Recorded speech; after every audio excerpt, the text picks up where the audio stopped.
Many think Ferrari's story is simply about fast cars and racing glory, but that would be missing the true essence of automotive history's most valuable brand. How did a hot-tempered racing driver's obsession transform from a tiny racing operation in Maranello, valued at $40,000 in 1939, into a $50 billion luxury empire that generates over $1 million in profit per car sold? Uncompromising vision to build the perfect race car morphed into the ultimate symbol of success, where customers willingly wait years and pay millions just for the privilege of buying their next Ferrari. Through world wars, hostile takeover attempts, family feuds, and tragic deaths on the racetrack, Ferrari's journey from a small racing team to global luxury powerhouse is a story of obsession, betrayal, and reinvention. Chapter 1: The Birth of an Obsession, From War Child to Racing Legend, 1898-1929. To understand how this prancing horse became the most powerful symbol in automotive history, we need to travel back to 1898, when a 10-year-old boy in Modena first heard the roar of a racing car engine that would change his life forever. That boy was Enzo Ferrari, and that moment sparked an obsession that would reshape automotive history. Born into a modest family running a metal workshop, young Enzo's destiny seemed tied to his father's modest business. But the sound of those early racing machines awakened something different, a relentless drive that would define his entire existence. By age 20, Enzo had survived both the devastating Spanish flu that claimed his father and brother and the horrors of World War I. Rejected by Fiat as a worker, an irony that would later become legendary, he found his way into racing through sheer determination.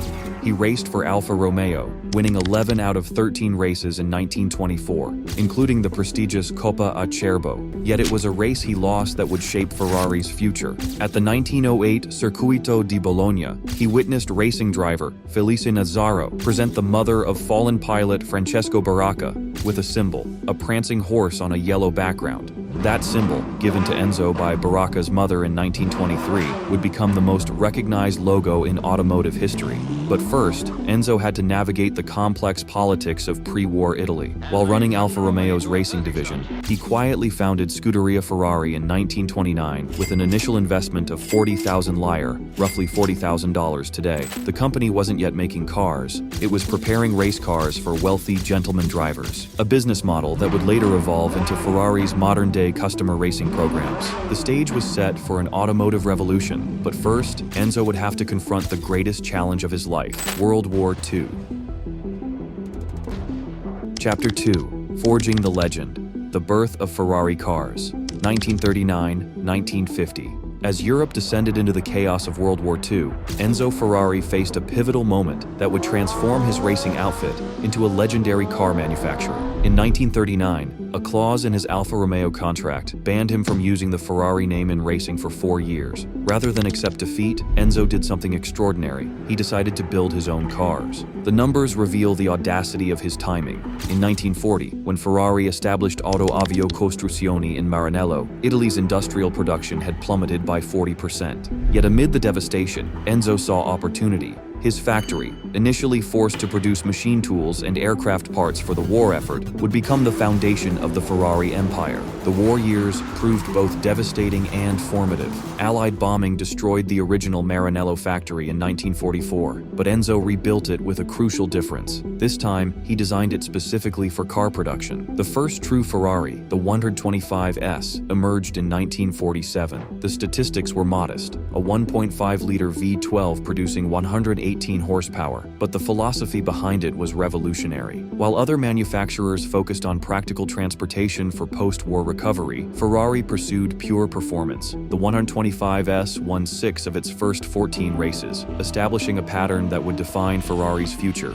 race on Sunday, sell on Monday. By 1948, Ferrari had built 39 cars, each handcrafted and vastly different from the last. The company lost money on almost every car sold, but Enzo didn't care. racing success was his only metric. Then came the moment that would cement Ferrari's legend. In 1949, a Ferrari 166mm won both the Mille Miglia and Le Mans 24 Hours. These victories transformed Ferrari from a quirky racing outfit into a symbol of Italian excellence. The company had produced just 49 cars in total, yet it was already commanding prices 3 times higher than established luxury brands. The stage was set for Ferrari's golden age, but success would bring new challenges. The company that started as one man's racing obsession was about to become the battleground for some of the most dramatic conflicts in automotive history.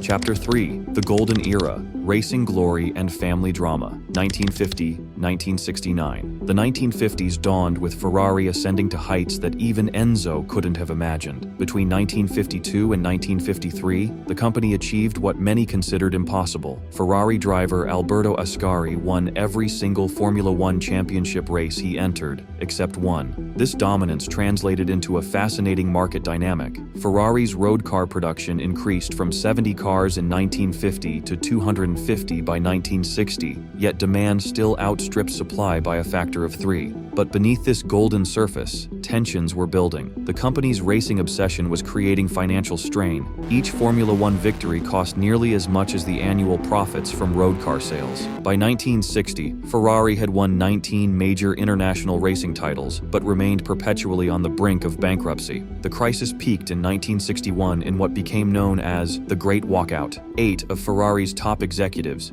including chief engineer Carlo Citti and manager Giotto Bizzarini, resigned en masse over Enzo's management style and his wife Laura's increasing interference in company operations. The betrayal was personal. These men went on to form ATS, a direct Ferrari competitor. Yet from this turmoil emerged Ferrari's most iconic period. The 250 GTO, created in 1962, embodied everything Ferrari had become. With only 39 units produced, each selling for $18,000, nearly $160,000 in today's money. It was the ultimate expression of exclusivity. Today, these same cars sell for over $70 million, the most expensive cars in the world. The numbers tell a remarkable story of transformation. In 1947, Ferrari produced 2 cars. By 1969, they were producing 619 annually, yet they maintained an iron grip on exclusivity. During this entire period, Ferrari never built more than 700 cars in a single year, despite having orders for thousands. But success brought powerful enemies. In 1963, Henry Ford II,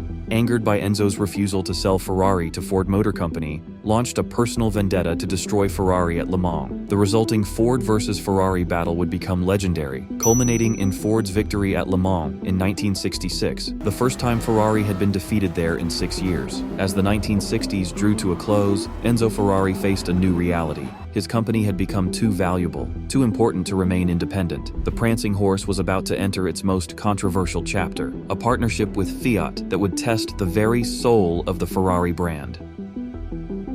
Chapter 4: The Price of Progress, Fiat, Family, and Transformation, 1969-1988. In 1969, Enzo Ferrari made what many considered a devil's bargain, selling 50% of his company to Fiat for $9 million. The irony was perfect. The company that had rejected him as a young worker was now paying millions to own half his empire. For Enzo, then 71, the decision was both a business necessity and a personal tragedy. The numbers reveal why. Despite Ferrari's prestigious brand, the company was producing just 619 cars annually, generating revenues of $11 million, barely enough to fund its racing program. Meanwhile, new safety regulations and emission standards threatened to make Ferrari's handcrafted approach obsolete. The partnership with Fiat provided crucial industrial expertise and capital, but it came at a cost to Ferrari's independence. The 1970s brought seismic changes. Production doubled to 1,400 cars annually by 1973, then expanded to 2,250 by 1979. This growth triggered an identity crisis.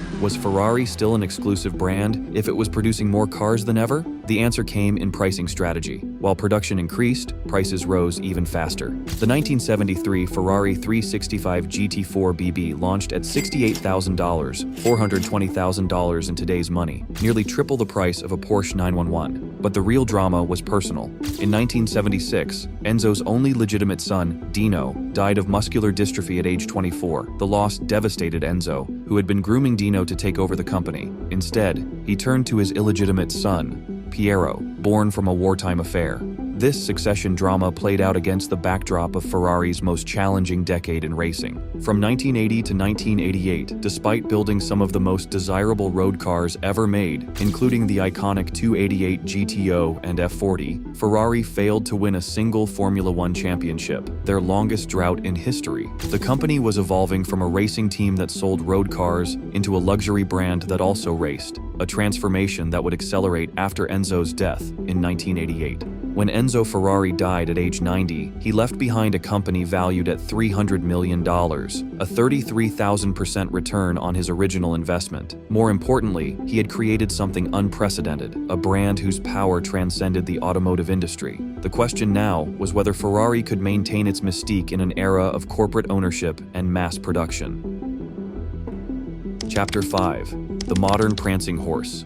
From family business to global powerhouse, 1988 present. The death of Enzo Ferrari in 1988 marked more than the end of an era. It triggered a transformation that would turn a legendary car company into one of the world's most valuable luxury brands. Within months of Enzo's passing, Fiat exercised its option to increase its stake to 90%, valuing Ferrari at nearly $500 million. The numbers tell a story of staggering value creation, from an initial $40,000 investment in 1939 to a market capitalization of over $50 billion in 2023. The 1990s brought a critical strategic shift. Under Luca di Montezemolo's leadership, Ferrari deliberately limited production to 4,000 cars annually, despite demand for 3 times that number. This artificial scarcity created an unprecedented market dynamic. Ferrari became the first automaker whose cars typically appreciated in value immediately after purchase. The F40, Enzo's last personally approved model, sold for $400,000 in 1987. Today, these same cars command over $3 million.